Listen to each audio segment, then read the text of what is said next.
You've heard it said over and over that we're divided. We're divided by class, by sex, by race, by ideology. Basically, any category that someone can think of in order to divide people into some form of oppressor and oppressed. I mean, for crying out loud, we have fat people crying that they're being oppressed by thin people. Fat phobia and thin privilege is a thing now, apparently. So yes, we are a divided nation. The name United States seems to be getting smaller and smaller as it gets left behind in the rearview mirror on the road to hell we all seem to be going down.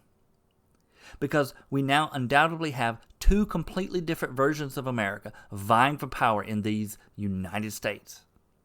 Two ideological frameworks that are so opposed to each other that they cannot coexist together on any fundamental level. With one side being for what we can say is the traditional American values and customs, with the other side opposed to those traditional values and customs to such an extent that they feel they have to create their own parallel versions. One example of this is the so-called Black National Anthem that is promoted by BLM and woke leftists as an alternative to the Star-Spangled Banner, the actual national anthem. It's gotten to the point that it's actually being played at American sporting events. And why do we need a black national anthem?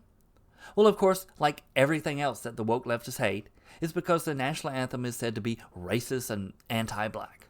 It's racist. It doesn't represent our community. It's anti-black people. So, obviously with the promoting and actual playing of this black national anthem at sporting events, this clearly creates a divide. When these types of national traditions are supposed to be there to bring everyone together in a patriotic manner under the same umbrella of national unity. Yet, now as a nation, we have two national anthems, one supported by one side and one by the other. And it isn't a coincidence that this is the Black National Anthem, because so much of this division is framed on racial grounds. None more blatantly obvious than the 1619 Project that seeks to, in its own words, reframe the country's history by placing the consequences of slavery and the contributions of black Americans at the very center of our national narrative. So much so that many on the woke side now claim that 1619 is the true founding of America.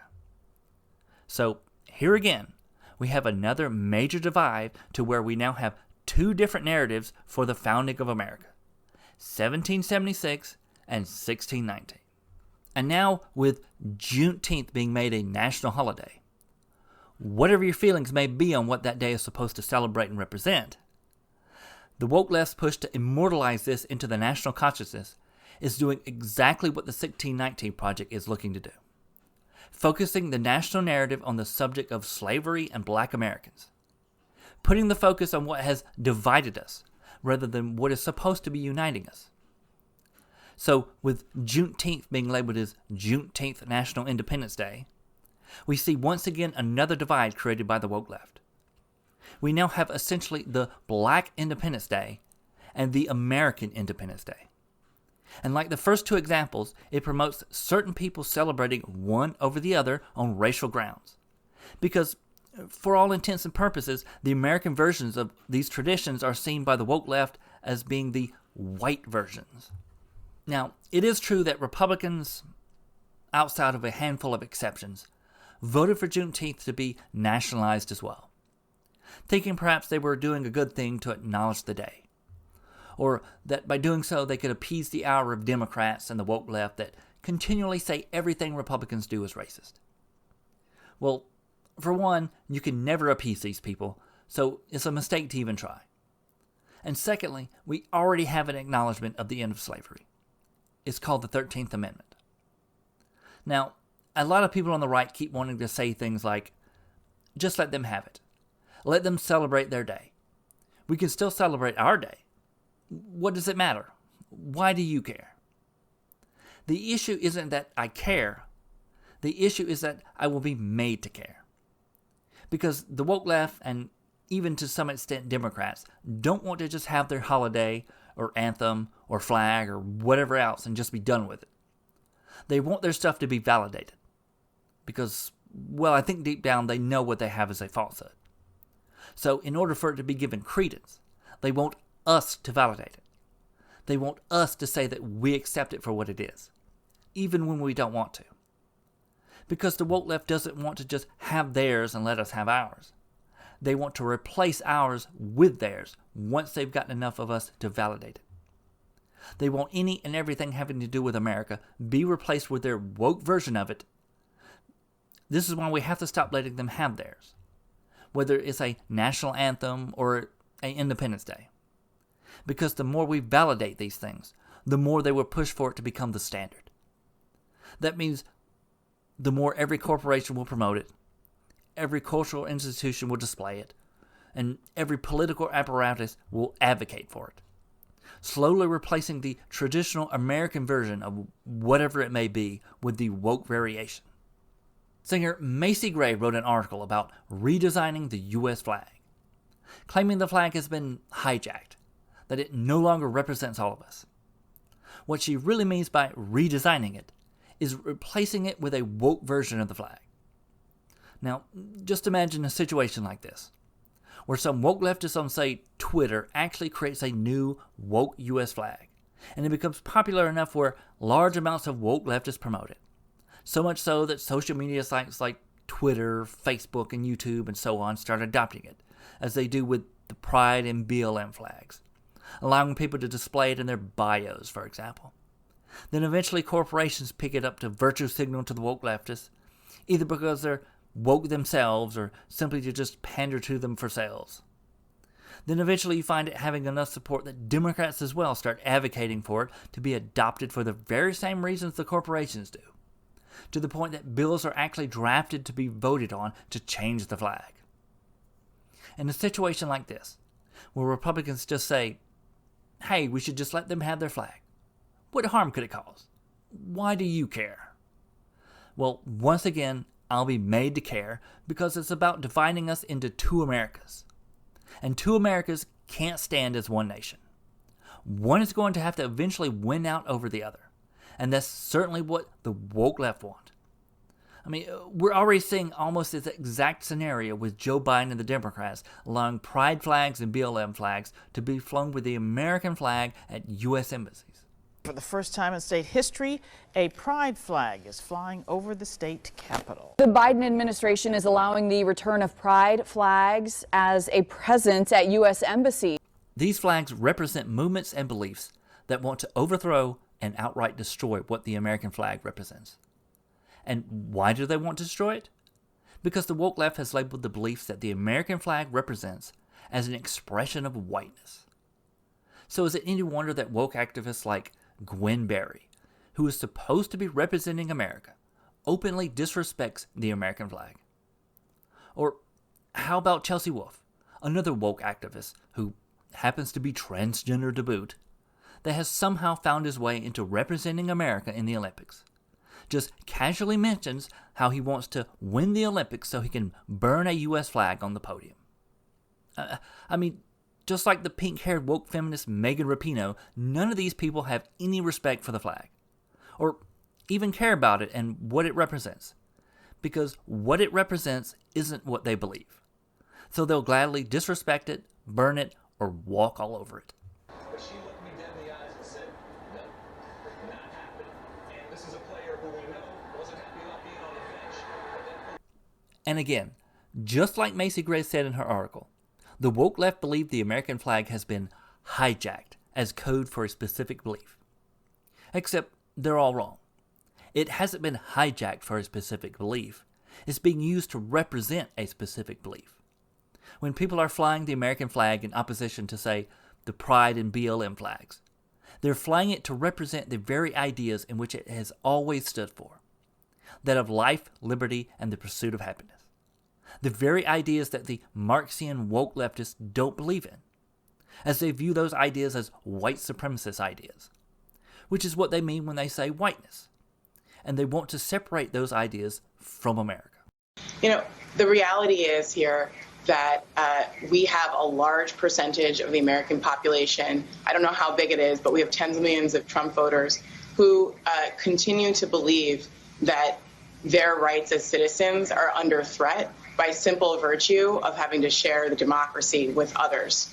I think as long as they see Americanness as the same as one with whiteness, this is going to continue. We have to figure out how to get every American a place at the table in this democracy, but how to separate Americanness, America, from whiteness. Until we can confront that and talk about that, this is really going to continue. They need to figure out how to separate Americanness from whiteness. Well, they're already doing that by creating all these alternative versions of American traditions, be it the national anthem, Independence Day, or the founding of America itself, because they don't respect any of it, and they believe none of these symbols represent them. I was on Long Island this weekend visiting a really dear friend, and I was really disturbed. I saw, dozens and dozens of pickup trucks with, explicatives against Joe Biden on the back of them, Trump flags, and some cases just dozens of American flags, which, is also just disturbing because essentially the message was clear. It was, this is my country. This is not your country. I own this. And so until we're ready to have that conversation, this is going to continue. She was disturbed by American flags because from her point of view, the message was, this is my country, not your country. Well, she's correct, just not in the way she thinks. She believes this is a racial issue because that's the narrative that's been constructed to frame the divide. That these people are white supremacists that just want to uphold their whiteness and want to exclude all the people of color. But it's not a racial divide. It's an ideological divide. It's wokeism versus Americanism. She's disturbed by all those American flags because she doesn't see wokeism. And what is wokeism but an ideological worldview with the shades of Marxism and socialism? Something the American flag has never represented. So of course she sees it as, this is my country, not your country. She's a damn Marxist that wants to overthrow everything those stars and stripes represent. What do you think she means when she says she wants to separate whiteness from Americanness? And this is the two Americas that we now have. We have one that upholds and fights for the principles that America was founded on. And we have another that wants to reshape America to reflect the woke principles that have taken root in American culture. But if that's what they seek to do, to reshape America, are they really even American? Can you say you're an American when everything you believe is designed to subvert and replace everything America was founded on?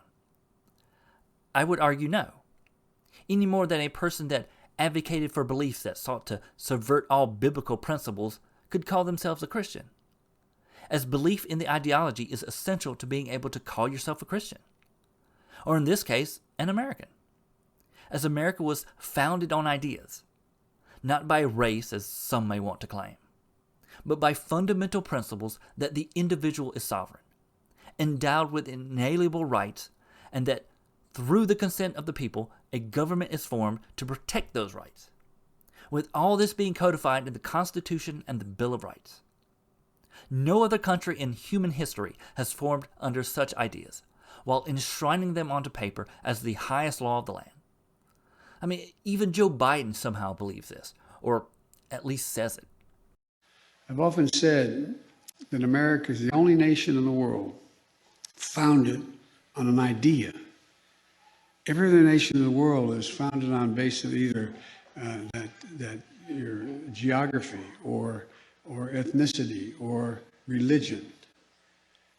You can define almost everyone else based on those characteristics, but you can't define America. I defy you to tell me what constitutes an American. You can't do it. We're an incredibly diverse democracy. But there is one thing that does define us as a country. We were founded on an idea that we hold these truths to be self-evident, that all men and women are created equal, endowed by their Creator with certain inalienable rights, life, liberty, the pursuit of happiness. Sounds corny to Americans as we learn this in grade school and high school. We've never fully lived up to it, but we've never, ever, ever walked away from it. Now, there is one major part of that Joe Biden gets wrong. It's when he says, "You can't define America. I defy you to tell me what constitutes an American." Well, you can define an American. Just as Joe Biden himself said, America is the only nation in the world founded on an idea. Well, it's not just one idea, but lots of ideas. And they're all found right there in our founding documents. So if those ideas are what America was founded on, and thus define America, then belief in those ideas are what defines an American. So that means if you can't at the very least uphold the ideological cornerstone in which the country was built on, how can you call yourself an American? Yet it's the woke left and those that came before them that routinely call for the Constitution to be shredded. Or in the case of the left-wing publication, The New Republic, calling for the Constitution to be abolished, possibly replaced with a new document that would undoubtedly be a woke constitution. Or to just people who believe in critical race theory, saying the Constitution should be burned because in their minds it was only ever written for white people. So I just want to jump in and bring it back to the point. For anyone who doesn't know what Enlightenment principles are, it's a philosophical movement that dominated in Europe during the 18th century, was centered around the idea that reason is the primary source of authority and legitimacy, and advocated such ideals as liberty, progress, tolerance, fraternity, constitutional government, and separations of church and state. Now, inherently, the problem with that is that when our Constitution was built on those founding principles, but was not built on those founding principles, including the humanization of marginalized folks. So you cannot cite our Constitution. Our Constitution should be burned because our Constitution in and of itself is only written for who owned land? Men at the time. It's still written accordingly. Who was owned? Black folks. Those amendments have not been ratified. You should read your Constitution. If you're going to actually make these references, then you should know what you're talking about. There are still really oppressive amendments and languaging in our Constitution that are inherently 13th Amendment. Which means the Constitution itself is only rooted in enlightenment for white people, just like this country. If a kingdom be divided against itself, that kingdom cannot stand. This is where we're at now as a nation. Two sides that have very different views on what America is supposed to be. With one side wanting to tear down all the old symbols and replace them with their own iconography. The pulling down of statues while erecting their own being a perfect example of this. I mean, do you think any of the people that were pulling down statues of George Washington are going to pull down these statues of George Floyd? Of course not. These are the same types of people that pull down crosses while building a giant black power fist. Those are the symbols of their America, not ours. And while these are probably not the most significant examples in the grand scheme of things, it's still indicative of the problem we face. That there are citizens of the country that have been turned into raving, woke, anti-American neo-Marxists that believe the only way to have true liberation is through a cultural revolution that seeks to overthrow what they've deemed as whiteness.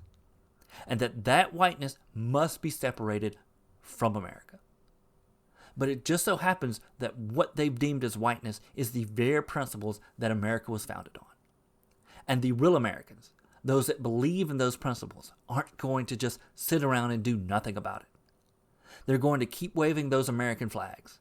They're going to keep telling the woke left that this isn't your country. And it's going to continue to happen until we have stopped all this woke nonsense of diversity, equity, and inclusion, and went back to being one nation, under God, indivisible, with liberty and justice for all. Hey, thanks for watching. If you liked the video, please like and subscribe. You can find me on most social media sites talking about culture and politics. So do look me up and say hello. And take care and God bless.